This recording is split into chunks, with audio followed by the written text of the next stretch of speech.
Asikubingelele siphinde sikwamukele kule YouTube channel ehamba phambili iSandra Media Production.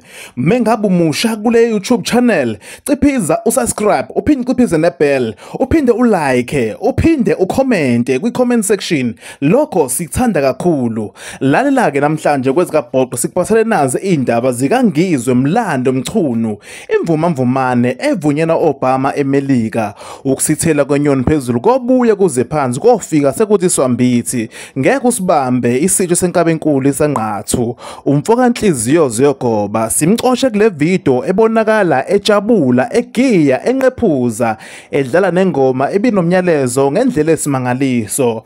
Ngethemba lokuthi ke uyizwile uma sivula le video, iyona ngoma esiqale ngayo abegiya ngayo.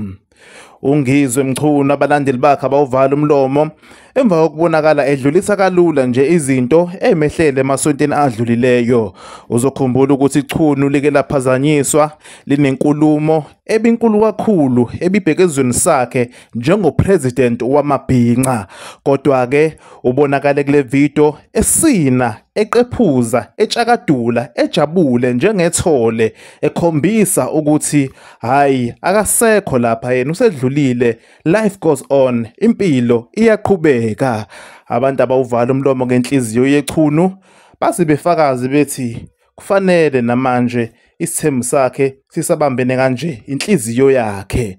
Asazi ukuthi kuthini kwakho kuphawula.